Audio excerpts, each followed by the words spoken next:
Hallelujah. मेरे प्रिय परमेश्वर के नाम को धन्यवाद हो आज के समय के लिए। और आज हम देखने वाले मत्ती रचित सुसमाचार इसका 5वां अध्याय और 8वीं आयत। उससे पहले एक बात बता देता हूँ मेरे प्रियो कि मैं पास्टर या प्रीचर नहीं हूँ। जो वचन मेरे जीवन में कुछ कार्य करता है और मुझे मेरे जीवन में लाभ होता है तो वही वचन मैं आप लोगों के सामने शेयर करता हूँ। तो आज इस अध्याय से मैंने क्या सीखा, इस वचन से मैंने क्या सीखा, वो आप लोगों के सामने मैं आपको बताने वाला हूं। यहाँ पे लिखा है, धन्य है वे जिनके मन शुद्ध है क्योंकि वे परमेश्वर को देखेंगे। ईसा मसीह क्या कहते हैं? धन्य है वे जिनके मन शुद्ध है क्योंकि वे परमेश्वर को देखेंगे। मन शुद्ध है, शुद्ध, वही परमेश्वर को देखेंगे, अशुद्ध वाले नहीं। बड़ी कठिन बात है मेरे प्रियो, बहुत कठिन बात है। ईसा मसीह जो कह रहे हैं कि जिनके मन शुद्ध है वही परमेश्वर को देखेंगे। हमारे मन में ना जाने क्या क्या भरा हुआ है। और आगे नीति वचन में लिखा है, सबसे अधिक अपने मन की रक्षा कर, सबसे अधिक अपने मन की रक्षा कर, क्योंकि जीवन का मूल स्तोत्र वही है। इसका मतलब जीवन का जो मेन श्रोता या मेन जो रास्ता है स्वर्ग में जाने का, वो मन है। मन यह मन ही है जो हमें एक तो नरक में लेके जाने वाला है या एक तो स्वर्ग में लेके जाने वाला है। दूसरा कोई नहीं है, मन। क्योंकि मन ही में तो सभी योजनाएं बनती है। जो भी योजना बनती है, अच्छी बुरी, वो कहाँ बनती है? मन में बनती है। नफरत कहाँ पैदा होती है? मन में पैदा होती है। गुस्सा कहाँ पैदा होता है? मन में पैदा होता है। बैर कहाँ निर्माण होता है? मन में निर्माण होता है। और जो कहता कि भाई मैं बैर नहीं करता, या मैं नफरत नहीं करता, या मैं गुस्सा नहीं आता मुझे, सो मेरे प्रिय वो अपने आप को फंसा रहा है। क्योंकि हर इंसान का एक स्वभाव होता है, उसका अगर इंसल्ट होता है या उसका अपमान होता है तो उसे बुरा लगता है। और जो व्यक्ति उसका अपमान करता है या उसका इंसल्ट करता है, उसके लिए उसके दिल में गुस्सा, नफरत या बैर होता है। और अपमान होना, इंसल्ट होना, ये तो रोज की बात है हमारे जीवन में। और जिसके जीवन में ये सारी बातें नहीं होती और बोलता कि नहीं यार, मैं तो ऐसा सब मेरे जीवन में नहीं होता, तो ये गलत है। अगर उदाहरण के तौर पर अगर हम देखें कि हम जब चर्च में जाते हैं और हम एक दूसरे को मिलते हैं और प्रेज लॉर्ड करते हैं, तो मेरे प्रियो, हर व्यक्ति के लिए हमारे दिल में कितनी नफरत और कितना प्यार, ये हम खुद ही जानते हैं मेरे प्रियो। ये बताने की जरूरत नहीं है। किसी के लिए वहां पे प्यार होता है, किसी के लिए वहां नफरत होती है, किसी के लिए बैर होता है। वो तो चर्च है, भगवान का घर जिसे हम कहते हैं। कई बार अगर हमारे घराने में या हमारे परिवार में अगर हम देखें तो किसी के लिए प्यार है, किसी के लिए मोहब्बत है, किसी के लिए नफरत है, किसी के लिए बैर है, किसी के लिए गुस्सा है। ऐसा कोई घराना नहीं है कि जिसके अंदर सिर्फ प्यार ही प्यार है। कहीं ना कहीं छोटी मोटी बातों को लेकर इंसान एक दूसरे से नफरत करता है। इतना ही क्यों मेरे प्रियो? क्यों कोर्ट में केसेस जाती है मेरे प्रियो? क्यों? आज अदालत में कितनी तो भी केसेस चालू है क्रिश्चियन लोगों की। प्रॉपर्टी को लेके है, पति पत्नी के झगड़े को लेके, पति पत्नी के झगड़े के लिए है, डिवोर्स की केसेस है, पैसा इसको लेके है। अगर हमारा मन शुद्ध है, हम रोज प्रार्थना करने वाले लोग हैं, तो ये सारी बातें भी तो है हमारे साथ में।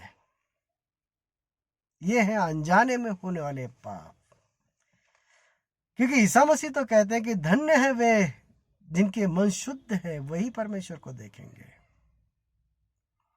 और जिनके मन शुद्ध नहीं है, या जिनके मन में नफरत है, बैर है, गुस्सा है, वे परमेश्वर को नहीं देख सकते। नहीं तो ऐसा लिखा होता कि भाई तेरे दिल में नफरत हो या गुस्सा हो तो भी तू देख लेगा, ऐसा लिखा होता, लेकिन ऐसा नहीं है।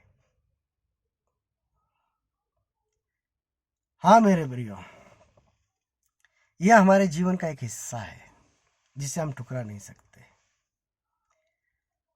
रोज के जीवन में कभी कभी हमारे परिवार में नोक-झोंक होती है, अपने पति के दिल में पत्नी के लिए कटुता होती है, कभी कभी होती है, पत्नी के दिल में पति के लिए होती है, बच्चों के दिल में होती है, माता पिता के लिए होती है, कि उनके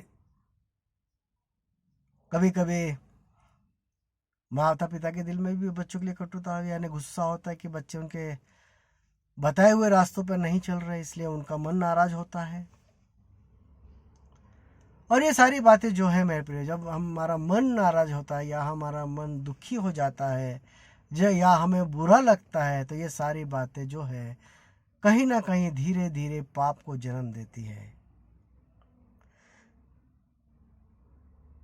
एक सीधी बात है, इंसान शादी क्यों करता है? डिवोर्स लेने के लिए करता है क्या? तलाक लेने के लिए करता है शादी? वो तो जन्म जन्म का रिश्ता निभाने के लिए करता है। कई बार ऐसा होता है कि शादी के पहले, कई साल पहले हम लोग एक दूसरे से प्रेम करते हैं और बाद में शादी के बाद एक दूसरे को डिवोर्स भी जल्दी दे देते हैं। क्यों होता है? कहीं ना कहीं वो छोटी छोटी बातें जिसे हम इग्नोर करते हैं, जो हमारे मन में जमा होती है। हो सकता है पति गलत हो, या हो सकता है पत्नी गलत हो, या ये भी हो सकता है कि दोनों भी गलत नहीं है, या गैर समझ हो, या अनजाने में गलतियां होती हो, ऐसा भी हो सकता है। लेकिन कहीं ना कहीं वो हमारे दिल के अंदर बैर, नफरत, गुस्सा पैदा करते हैं, और यही आगे चलकर एक दूसरे को अलग कर देते हैं, एक दूसरे को अलग कर देते हैं। और जब वो इंसान अलग होता है, अगर पति से आप पूछेंगे कि क्यों यार तुमने क्यों छोड़ दिया अपनी पत्नी को, तो वो बोलेगा यार उसमें ये सारी बातें थी। उसके दिल में उस समय भी प्यार नहीं रहता।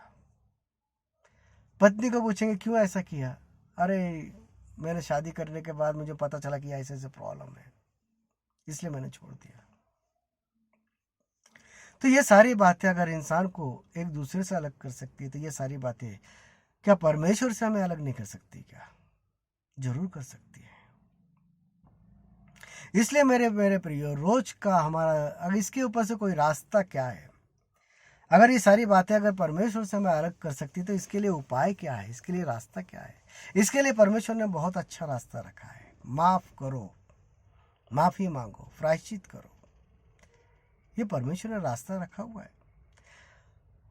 रोज के अगर मेरे कारण किसी का मन दुखा, या मेरे कारण किसी को बुरा लगा है, तो मेरा फर्ज है जाके उससे माफी मांग लेना। अगर मैं गलत हूं तो, अगर मैं जानता हूं कि मैं गलत हूं, तो जाके माफी मांग लो, अपना रिश्ता फिर से अच्छा करो। और दूसरी बात, अगर किसी ने आपका दिल दुखाया है, जिसके कारण आपके मन में निराशा आई, दुख हुआ, नफरत हुई, गुस्सा आया, और ये सब होता रहता है हमारे अड़ोस पड़ोस में, हमारे मर्जी के खिलाफ कुछ काम हो जाता है, हमारे ऑफिस में ये सब बातें होती है, जहां हम सर्विस करते हैं, जहां हम काम करते हैं, वहां पे होता है, और हम सारा गुस्सा दिल में रखते हैं और दूसरे दिन जाके उस व्यक्ति से अच्छी अच्छी बातें करते हैं। मेरे प्रिय, बहुत गलत है। अगर आपको किसी व्यक्ति के लिए गुस्सा है, या आपके दिल में उसकी गलती के कारण आपको बुरा लगा है, तो आप जाके उससे समेट कर ले, उसे बताएं, ना ही कि उसे फंसाए। और ऐसा कुछ नहीं, अगर वो मानता नहीं है तो हमारा काम है कि जाके उससे प्रार्थना करें। नहीं, हमें परमेश्वर के पास जाना चाहिए और परमेश्वर से प्रार्थना करें कि प्रभु, इस व्यक्ति ने मेरे खिलाफ जो किया है, इसके कारण मेरे मन में जो नफरत पैदा हुई है, या जो मेरे दिल में उसके लिए गुस्सा है, उसके लिए मुझे माफ़ कर दो, और मुझे उसके लिए जो एक अच्छे विचार दो, मेरा मन इतना बड़ा करो प्रभु कि मैं उसे माफ़ कर सकूं। और जब हम ये करते हैं तब परमेश्वर हमें इन सब बातों से निकलने के लिए ताकत देते हैं। ये एक रास्ता है मेरे प्रिय, और इसके लिए हमारे पास थोड़ा समय होना बहुत ज़रूरी है कि जब भी हम घर आते हैं या जब भी हम अकेले होते हैं तो हमारे दिल में क्या क्या है उसके बारे में सोचना बहुत ज़रूरी है कि आज मेरे दिल में किसके लिए क्या ख्याल आया, आज मेरे दिल में किसके लिए अच्छा ख्याल आया, किसके लिए बुरा ख्याल आया, किसके बारे में मैंने अच्छा सोचा, किसके बारे में मैंने बुरा सोचा, मैंने कहाँ पे क्या बोला। इस सब बातों को सोचना और याद करना बहुत ज़रूरी है, और यही एक रास्ता है कि जिसे हम परमेश्वर के साथ अपना जो रिश्ता है वो अच्छा कर सकते हैं। और यही एक बात है कि ये सारे जो अनजाने में होने वाले पाप है, इससे हमें छुटकारा मिल सकता है, इससे हम छुटकारा पा सकते हैं। ना ही कि उन बातों को याद करके मेरे पत्नी ने ऐसा किया था, मेरे पति ने वैसा किया था, और उसे गाली देना, उसे उसके बारे में बुरा भला बोलना, ये नहीं होता मेरे प्रियो। आजकल का फ़ोन का ज़माना है, एक सीधा हिसाब है मेरे प्रियो। कई बार ऐसा होता है कि जब वो सामने वाला हमारा फ़ोन नहीं रिसीव करता, हमें बुरा लगता है, गुस्सा आता है।